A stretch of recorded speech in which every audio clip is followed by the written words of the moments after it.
Assalamualaikum warahmatullahi wabarakatuh. Kawan-kawan sekalian, kembali kita berjumpa di Jejak Semesta 65. Semoga kita semua dalam keadaan sehat walafiat, selalu dalam lindungan Allah Subhanahu wa taala, Tuhan seru sekalian alam. Kawan-kawan sekalian, kembali pada kesempatan yang baik ini saya ingin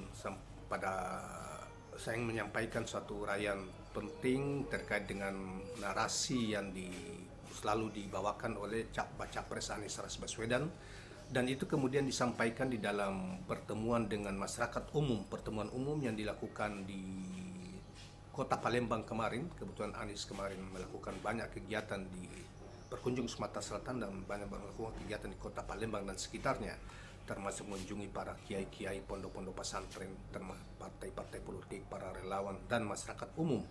Dan dia di dalam masyarakat umum menyampaikan beberapa narasi terkait bahwa dia akan berjuang habis, berjuang keras untuk mensejahterakan keluarga-keluarga yang ada di Indonesia, yang belum tentunya khusus kaum yang papah atau kaum miskin yang begitu besar dan mereka yang pendapatannya rendah, sehingga mengakses sumber-sumber ekonomi yang dengan sangat terbatas.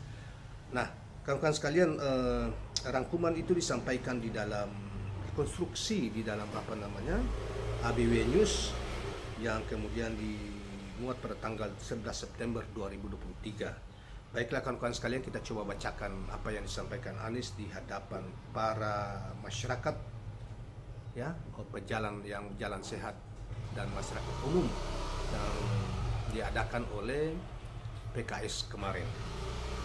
Bakal Capres Koalisi Perubahan untuk Persatuan Anies Rashid Baswedan disambut meriah para pendukungnya yang menghadiri senam sehat bersama Partai Keadilan Sejahtera di Kota Palembang atau Benteng Kuto Besakot, Palembang, Sumatera Selatan pada Minggu pagi 10 September 2009. Kedatangan Anies terasa istimewa karena juga disambut oleh Sultan Palembang Darussalam, Sultan Iskandar Mahmud Badarudin, untuk dilakukan prosesi pemasangan kain songket dan tancak. Dalam sambutannya, Anies menuturkan gerakan perubahan bukan sekadar mengganti pemimpin, tetapi mengganti kondisi dan nasib setiap keluarga di Indonesia agar lebih baik dan sejahtera. Kata perubahan bukan sekadar pergantian nama presiden, bukan tentang satu orang, melainkan kita ingin perubahan kondisi keluarga-keluarga di Indonesia. Gubernur DKI Jakarta periode 2017-2022 itu juga mengungkap perubahan yang selama ini disuarakan untuk menjawab 4 isu utama. Yang pertama adalah bahan pokok yang terjangkau. Yang kedua, lapangan pekerjaan yang harus tersedia. Kemudian ketiga adalah jaminan kesehatan. Dan yang keempat adalah pendidikan yang berkualitas dan tuntas.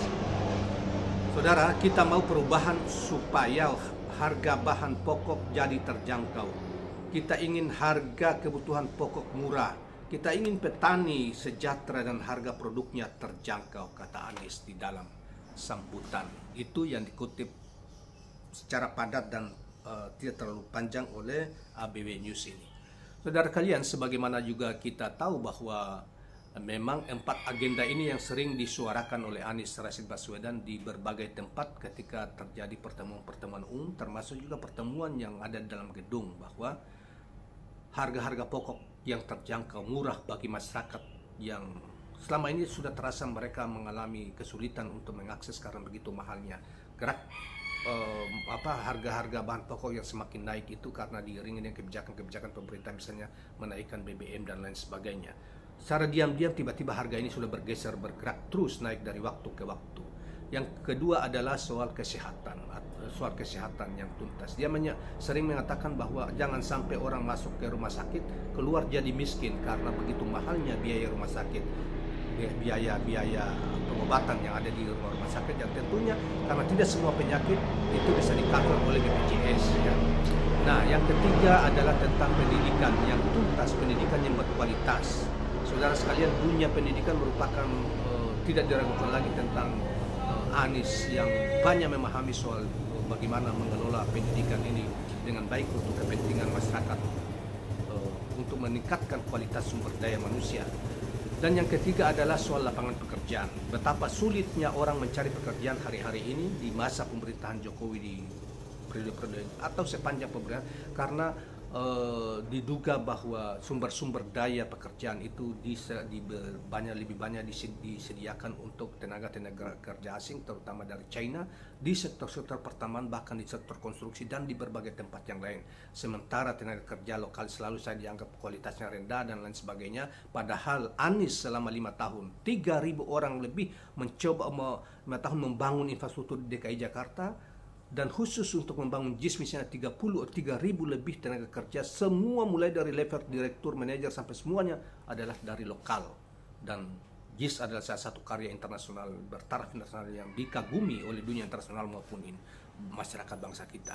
Dia tidak menggunakan tenaga kerja luar, tetapi oleh pemerintah pusat selalu mengatakan tenaga kerja dalam negeri kita ada tenaga kerja yang kualitasnya sangat rendah, sehingga diperlu tenaga kerja di tingkat buruh dan sapu-sapu mengepel saja itu diimpor dari luar negeri, terutama dari Cina, terutama di perusahaan-perusahaan tambang yang merupakan investasi Cina. Menyedihkan memang. Oleh karena itu, saudara sekalian, inilah yang mau diperjuangkan oleh Anies, supaya bahwa hal-hal seperti itu terjadi dan dia memberi ruang lebih besar untuk sebesar-besarnya bagi masyarakat Indonesia, baik di sektor tenaga kerja maupun di sektor-sektor yang lain. Dan dia memiliki rekor yang nyaris tidak berbohong, nyaris membela rakyat, ya, sepenuhnya membela rakyat, bukan membela konglomerat. Konglomerat diatur, mereka harus tumbuh, tetapi tidak, kebijakan-kebijakannya tidak boleh merugikan rakyat yang dipimpinnya. Itulah Anies Rashid Baswedan. Oleh karena itu, saudara kalian, inilah capres yang membawa agenda perubahan, yang agenda yang sederhana sebetulnya, tapi itu yang dibutuhkan oleh rakyat. Tetapi sebetulnya ada agenda perubahan yang jauh lebih besar, terutama menata sistem ekonomi yang berkeadilan, mewujudkan kesejahteraan untuk seluruh rakyat Indonesia dan lain-lain sebagainya. Itulah tema-tema besarnya yang akan diusung oleh capres Anies Rashid Baswedan. Kawan-kawan sekalian, jangan lupa subscribe, like, dan share channel ini. Assalamualaikum warahmatullahi wabarakatuh.